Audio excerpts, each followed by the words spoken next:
high cost of not only property, but the high cost of seed and fertilizers and other things. So we need to look for ways to help bring those, like you said, fertilizers and things to our local communities. We need to look for ways of expanding our processing of our local crops and bring that business and those good jobs back, while also teaching our kids the importance of farming going forward. I think we need to embrace AI and the technology that is coming forward and help utilize that to improve our farming as well, because I think that's very important. I do see farms in our local communities being pushed out with other things like renewable energy. I personally would not like to see my local farms being destroyed and blanketed over with solar farms. But right now we run those kind of risks of having those farms bought out and used for other purposes, not for the food that they put on our table. Thank you.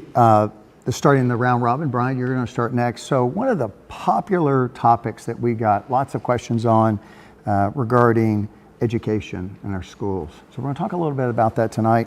Many taxpayers around the Commonwealth were really dismayed when we saw what happened in Jefferson County Public Schools.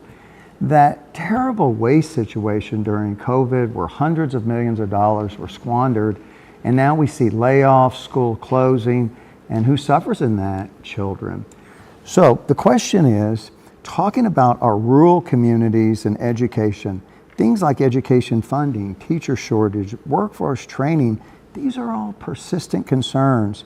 So some of the issues that we heard: career and technical education, teacher recruitment, school funding equality, those are super important. So specifically, and we'll start with you, Brian, what would you do to strengthen rural schools and keep young people from leaving small communities and staying in Kentucky? I think one of the biggest things we need to do is provide an education for our students. We need to show them that college isn't the only way out.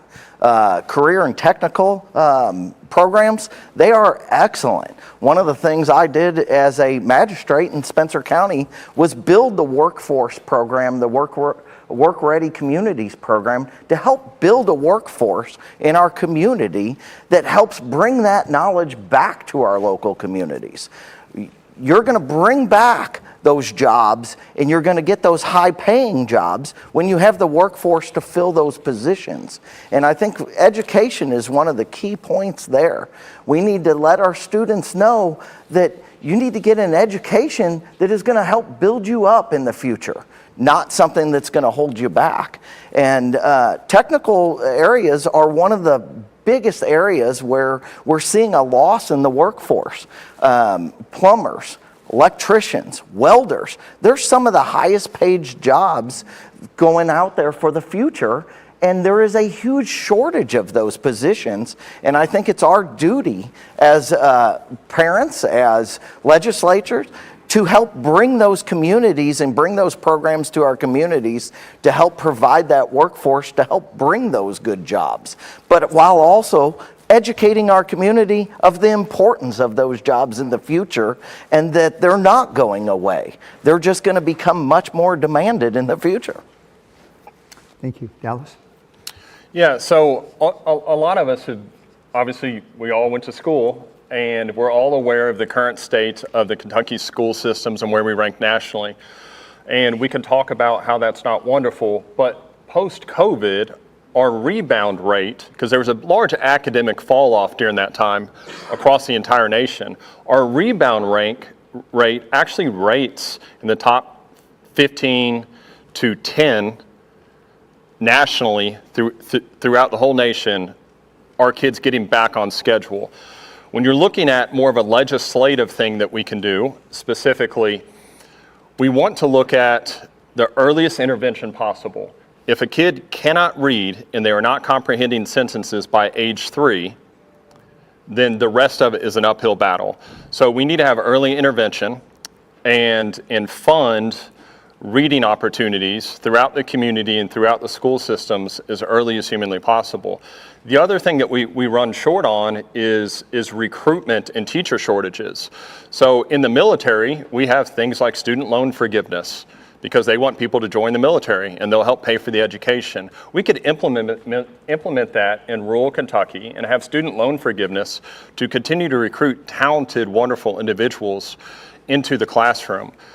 Something else we can do is move more, as many as humanly possible, into the workforce that aren't going to go to a 4-year or 6-year college education, and move them directly into the technical workforce where they're not burdened with loans, but they have an immediate skill set they can charge $50, $60, $70, $80 an hour with almost no risk and no burden moving forward. So I think those are a few things that we can incentivize, but the early reading intervention is an absolute must for our rural communities. Dallas, thank you. Lynn? Yes. I have been so fortunate to be involved in education for over 11 years. And in that time, I've been able to work through various superintendents. And what I have found is that the best schools are the schools that are run by leaders that expect excellence amongst their administration. And then that trickles down to the administration expecting excellence among their staff. So public education is really good. And I witness it. The best time I have on the Board of Education is when I'm out in the schools seeing what's going on. And there's a lot of good going on. When you talk college and career readiness and technology readiness and that, it is amazing to see what the schools are doing with those kids and the opportunities those kids have at an early age. As early as middle school, they're trying to decide what they want to get into, what career they would like to pursue. And in that process, they decide what career they don't want to pursue. So this is starting early in the process. It continues through the high school level. I think you've got to get good people in place, and then good things are going to happen. And we know that investing in our students, that we're investing in our communities. Thank you, Lynn. James? Yeah. Thanks, Dave. So obviously being married to a principal, this conversation is near and dear to my heart. But I do want to start out by saying, I know this is a hard time because we started talking about JCPS, but right here in the 14th District, Spencer County Schools is running a deficit of their own, and teachers are going to be coming up on the layoffs, and that's horrible, and I'm praying for their families and for them, and that everything works out and they land safely, whatever their next role is going to be. But when we get to the way we fund schools, the SEEK formula is not working anymore because we talked about equality is one of the words you used. Well, all things aren't equal, meaning we're not looking at things along a spectrum to allocate funds to where they can be most effective. So basically, we've come to understand the difference between the autism spectrum, right? So you might have a student that cannot perform in the class at all and needs a lot of intervention, a lot of support, and then you have one that's right there on grade level. These two students within our current education funding model are treated the same, and that doesn't make sense because we are not allocating resources properly. Now, I believe every student in Kentucky deserves the opportunity to an equal education, but the way we're doing it now doesn't deliver that. And we talk about teacher recruitment here in Kentucky because actually the student loan forgiveness plan does already exist in Kentucky if you're teaching at a free and reduced lunch school. So that was actually something my wife took advantage of. But a couple years ago, Representative James Allen Tipton up in Spencer County introduced the Grow Your Own program, which was piloted at Cox's Creek Elementary between my wife and a young lady named Mae Wimsett. where a student was identified as somebody that could be gifted in this field, and they cultivated her out of high school and put her through a program that allowed her to jump right into the classroom very quickly. And now Nelson County has one more great teacher that we're very proud of. Ben. Thank you. So when I was in high school, I had the opportunity to take several AP classes at Marion County High School, AP Calculus and AP Chemistry to be specific. It's my understanding that those are no longer available because they can't hire the teacher with the qualifications to teach those courses. And that was a huge, big help for me going into college. And today, students at our high school don't have that option. And I ask why.